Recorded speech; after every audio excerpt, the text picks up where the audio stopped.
तो आज बात करते हैं एक ऐसे साहित्यिक दिग्गज की जिन्होंने कह सकते हैं कि पूरी की पूरी भाषा की ही दिशा बदल दी। चलिए सीधे उस सवाल पर आते हैं जो जेफरी चौसर की इस अविश्वसनीय विरासत को असल में परिभाषित करता है। अच्छा, तो इस सवाल का जवाब जानने के लिए हमें पहले उस इंसान को समझना होगा और उनकी जो जबरदस्त प्रतिष्ठा बनी उसे भी समझना होगा। आप जरा इन उपाधियों पर गौर कीजिए। ये कोई छोटी मोटी तारीफें नहीं हैं। Father of English literature, father of English poetry, यहां तक कि father of the English language, ये सब बहुत बड़े दावे हैं और हम देखेंगे कि इनमें कितनी सच्चाई है। और ये देखिए, पुनर्जागरण का प्रभात तारा। इसका मतलब ये हुआ कि उन्होंने इटली से नए नए विचार लाकर इंग्लैंड में एक तरह से नई सुबह की शुरुआत कर दी थी। वो भी तब जब पुनर्जागरण वहां पूरी तरह से आया भी नहीं था। उनका जीवन, जैसा कि हम इस टाइमलाइन में देख सकते हैं, एक बहुत बड़े बदलाव के दौर से गुजरा। और दिलचस्प बात यह है कि उनकी सबसे मशहूर रचना उनके करियर के बिल्कुल आखिरी दौर में आई। जरा सोचिए, इतने सालों के अनुभव के बाद उन्होंने क्या कमाल की चीज रची होगी। चौसर ने जो क्रांति लाई उसे समझने के लिए हमें उस दौर में जाना होगा जिसमें वो जी रहे थे। 14वीं सदी का वो दौर जो उथल-पुथल और अराजकता से भरा हुआ था। तो चलिए देखते हैं कि वो दुनिया आखिर थी कैसी। तो यहाँ एक बड़ा दिलचस्प विरोधाभास है। एक तरफ उनका नाम चासर, जिसका मतलब जूता बनाने वाला होता है, जिससे लगता है कि वो किसी मामूली परिवार से थे। लेकिन असलियत ये थी कि वो एक अमीर शराब व्यापारी के बेटे थे, जिनके राज दरबार से भी अच्छे खासे ताल्लुकात थे। ये जो मिथक और वास्तविकता का फर्क है ना, ये उनकी कहानी का एक बहुत जरूरी हिस्सा है। और ये देखिए, ये उनके राजनीतिक कौशल का एक जबरदस्त सबूत है। उस जमाने में जब राजगद्दी पर कौन बैठेगा, ये हमेशा दांव पर लगा रहता था।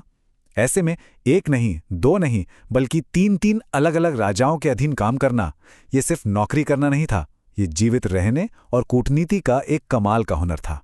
अब ये समझना बहुत जरूरी है कि चौसर कोई ऐसे लेखक नहीं थे जो बस एक कमरे में बंद होकर लिखते रहते थे। नहीं, असल में उनकी दिन की नौकरी, जो कि एक राजनयिक और लोकसेवक की थी, उसी ने उनकी साहित्यिक प्रतिभा को आकार दिया। और फिर उनकी जिंदगी में एक नाटकीय मोड़ आता है। 1360 में 100 साल की जंग के दौरान जब वो एक जवान सिपाही थे, उन्हें फ्रांस में पकड़ लिया गया। मतलब वो एक युद्धबंदी बन गए। सोचिए, उस एक अनुभव ने उन्हें कितना कुछ सिखाया होगा, कितना बदला होगा। और उन्हें छुड़ाने के लिए जो फिरौती दी गई वो थी 16 पाउंड। अब सवाल यह है कि उस जमाने में 16 पाउंड की कीमत क्या थी। सुनने में शायद ये रकम आज ज्यादा ना लगे, लेकिन उस जमाने में 16 पाउंड एक बहुत बड़ी रकम हुआ करती थी। इससे ये साफ पता चलता है कि चौसर अपने करियर की शुरुआत में ही राजा के लिए कितने मूल्यवान थे। और यहीं से असली खेल बदलता है। एक राजनयिक के तौर पर उन्होंने बहुत यात्राएं की, खासकर इटली की, और यही यात्राएं उनके लिए एक महत्वपूर्ण मोड़ साबित हुईं।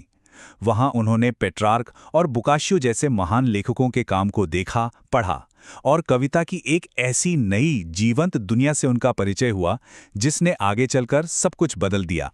तो सवाल यह है कि चौसर ने ऐसा क्या कर दिया जो इतना क्रांतिकारी था। अच्छा, उन्होंने उस वक्त की अंग्रेजी भाषा को लिया और उसे साहित्य के लिए एक शक्तिशाली उपकरण में बदल दिया। देखिए, चौसर से पहले क्या होता था, कोई भी गंभीर साहित्य लिखना होता था तो वो या तो लैटिन में लिखा जाता था या फ्रेंच में, यानी चर्च और दरबार की भाषा में। लेकिन चौसर ने एक साहसिक कदम उठाया।